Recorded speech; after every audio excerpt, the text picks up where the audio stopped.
नमस्कार आपण समस्त को टेक विज्ञान चैनल रे स्वागत।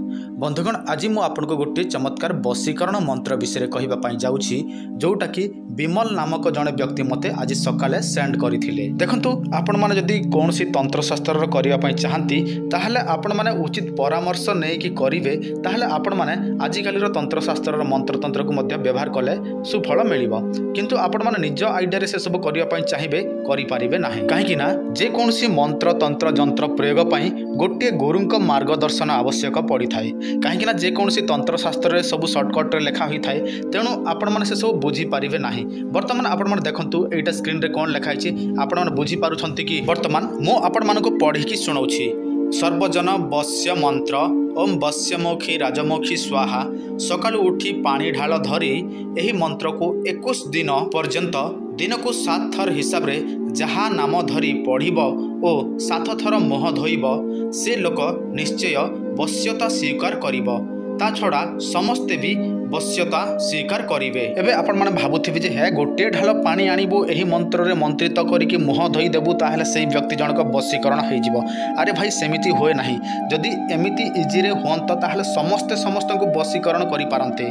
काहेकि ना आपण माने जानिथिबे एटा तो सहज विधि। आपण भावी नियंतु एटा सहज विधि। गोटे ढाल पानी आणबे मुह धोइबे। आपण माने 21 दिन कोन 7 दिन कोन आपण माने 15 मास गोटे वर्ष पर्यंत करंतु एटा आपण माने करि पारिबे नाही। काहेकि ना एठी अलग विधि विधान अछि जहा कि तंत्रशास्त्र से सब लेखा जाए नाही। प्रथमे आपण माने गोटे ढाल पानी केमितिका पानी नेबे सेटा प्रथमे जानिबा आवश्यक। देखंतु आपण माने रात्रि समय तो सुअंती सेही समय कोन करिवे कंसा ढाल हो किंबा तंबा ढाल हो गोटे ढाल पानी आपण माने नलकुआरू आणंतु किंबा जे कोनसी पोखरी आणंतु आउ सेईटा को आपण माने सोईबा समय निज मुंड पाखे रखिकी सोई जांतु सेई पानी। किंतु गोटे कथा ध्यान देबे स्टील किंबा आपण माने जो हमर एल्युमिनियम रो मिली थाए ढाल सेठी व्यवहार करिवे नै। से ढाल व्यवहार करिवे नै होय तो कंसा व्यवहार करिवे नचे तंबा व्यवहार करिवे। आउ जते बेले आपण माने सकाळू उठिबे से समय प्रथमे निजर दुई हाथ पापुली को देखिबे।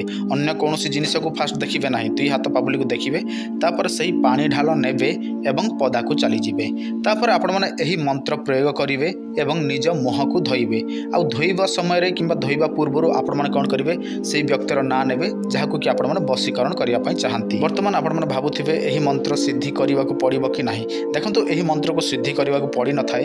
एईटा आपण मानकर 21 दिन मध्य रे सिद्धि होई जाए। आउ गोटे कथा ध्यान देबे आपण माने एही प्रयोग करिया पई जाउछंती ताहाले निहाती भाबरे गुप्त भाबरे करिवे।